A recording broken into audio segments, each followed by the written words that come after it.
Johnny Stompanato's penis was so famous around town it had its own name, Oscar, for its resemblance in size and shape to the Academy Award statuette. But in addition to giving pleasure, Oscar had another, more lucrative job, blackmail.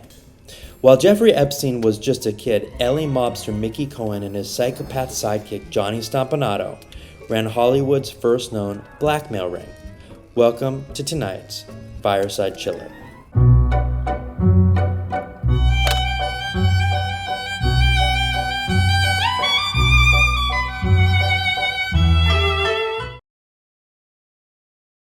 John Stompanato Jr. was born in 1925 in Woodstock, Illinois, to a middle-class Italian immigrant family. After serving in the U.S. Marines, doing tours of duty in the South Pacific and Asia, he got married. However, Johnny soon got bored, so he left his wife Sarah and their newborn to try his fortune in Hollywood.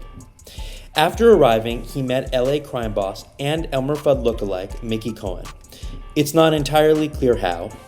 And when Mickey's bodyguard was offed in 1949 in a Sunset Strip shootout, Johnny got a promotion. A suave gangster about town at night, by day, Johnny turned tricks as a gigolo. While his clients were primarily wealthy women, Johnny and Oscar would on occasion, and for the right price, trick for men as well. One of his favorite locations for luring his catch was the swimming pool of the world-famous Beverly Hills Hotel, where it is rumored that Johnny and Oscar met some of his most lustrous clients like Merv Griffin and Liberace. Well, it just so happened that as one of Mickey's many streams of illicit income, he had begun blackmailing wealthy celebrities and businessmen using pornography or strategically arranged honeypot encounters. So, Johnny got another promotion. The play worked like this. Johnny would identify wealthy-looking women at high-profile establishments like Ciro's, finagle a phone number out of them, and then after a sustained campaign of calls and charm, bed them. After sex, Johnny would tell the women he needed a certain quantity of cash. The asks usually started small and grew. If a woman balked, Johnny would let her know that her husband would receive pictures of them together. By 1957, Hollywood's blonde A-lister Lana Turner had established herself as royalty and had a bank account to show it. The intelligent and beautiful talent modeled, sang, and acted well. Think of her as the Lady Gaga of the 50s. On set, Turner began receiving calls and flowers from a secret admirer who called himself Johnny Steele and was thoroughly intrigued. One guess as to who Johnny Steele was. Before long, they embarked on a relationship, but it quickly grew stormy and violent. On April 4, 1958, Turner's 14-year-old daughter Cheryl Crane was watching television when she heard her mother and Stompanato arguing loudly in the bedroom. Stompanato told Turner he would break her bones and slash her face with a straight razor, then kill her daughter and mother. Crane ran downstairs, grabbed a kitchen knife, returned to the bedroom, where she then stabbed Stompanato once, rupturing his liver, portal vein, and aorta. Johnny called out, "My God, Cheryl, what have you done?" and then died almost instantly. Crane was tried as a juvenile for the killing of Stompanato, but exonerated for justifiable homicide. Soon after Johnny's death, Lana's maid produced a box Stompanato had given to her for safekeeping.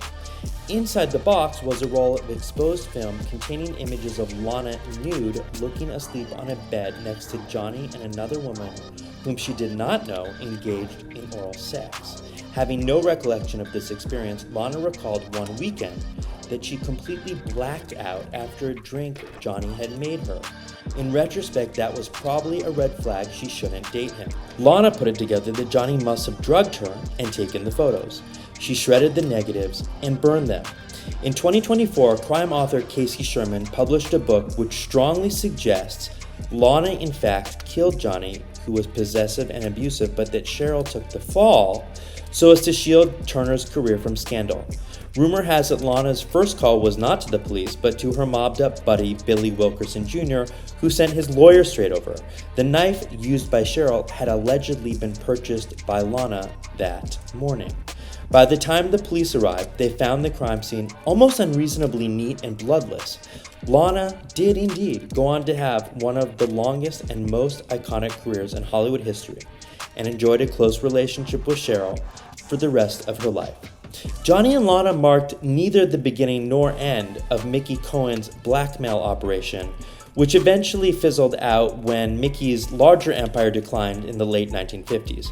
However, they were certainly the most infamous example and undoubtedly the most entertaining.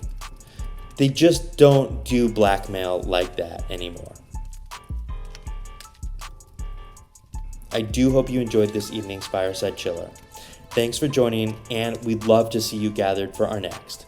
If you want to see more on all things LA and macabre, like and subscribe to our channel. Find us on IG and Facebook at Graveline Tours and TikTok at Graveline Tours RIP. Sign up for your free LA crime subscription at graveline.rip.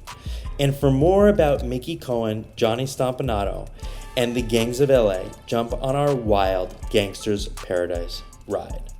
Until next time, and always remember, you only die once.